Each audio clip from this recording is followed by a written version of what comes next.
L'agriculture a du souci à se faire. À l'époque du réchauffement climatique et de la disparition des espèces, place à la permaculture.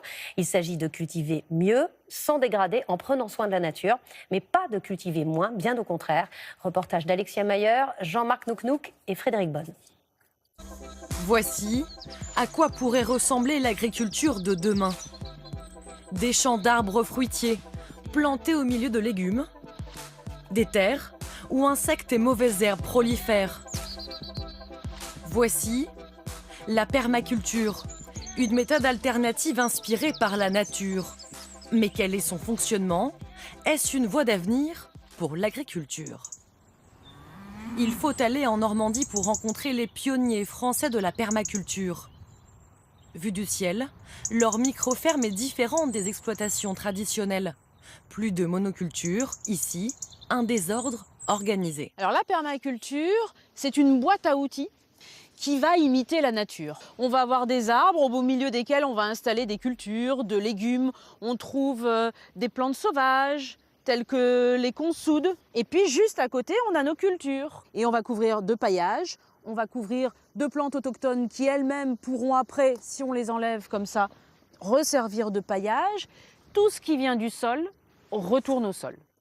Un écosystème autosuffisant. Le sol est fertilisé naturellement par les racines des plantations et des arbres. Plus de labour, plus de machines, plus de pesticides.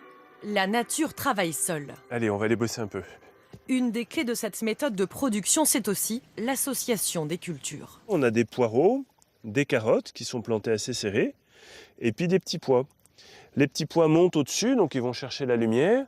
Ils fixent l'azote de l'atmosphère dans le sol, les autres cultures en bénéficient. Et les carottes et les poireaux, elles se protègent entre elles, avec leurs odeurs respectives, des ravageurs. Et ces cultures sont ultra rentables. Sur plus d'1 hectare, ils produisent 10 fois plus que dans une exploitation classique. Nous, on arrive à produire en moyenne 55 € de légumes, en moyenne, du mètre carré. Et notamment parce qu'on plante très serré. Dans une exploitation traditionnelle, pour planter 12 rangs de carottes, il faut en moyenne une surface de 3,60 m.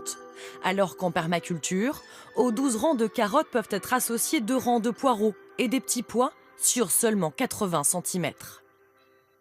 Pas de secret, c'est la méthode de plantation qui permet une rentabilité hors norme et qui convainc de nouveaux agriculteurs.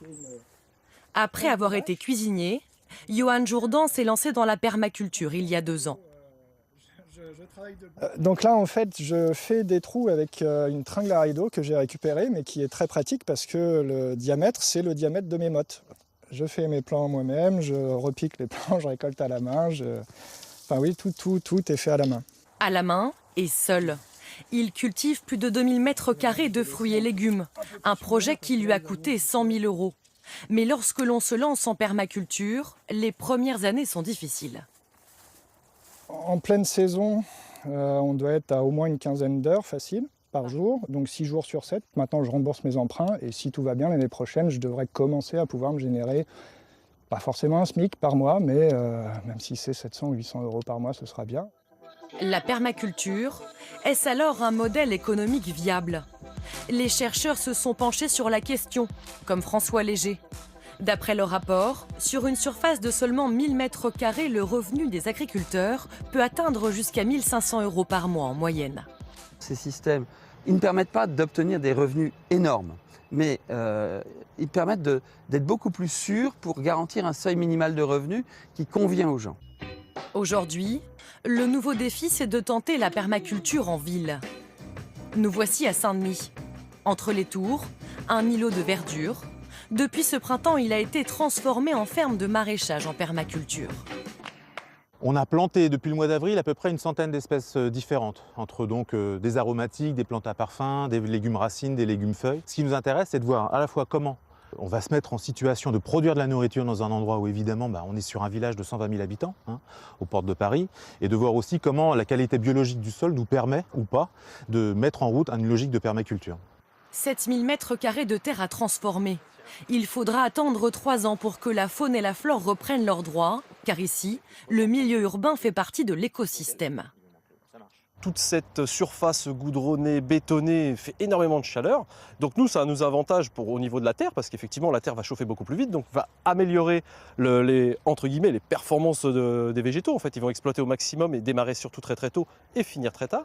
Ces légumes sont vendus à des grands chefs parisiens, mais aussi sous forme de paniers à 15 € aux habitants de Saint-Denis. Ici, à terme, cette ferme pourrait nourrir les cantines des entreprises alentours.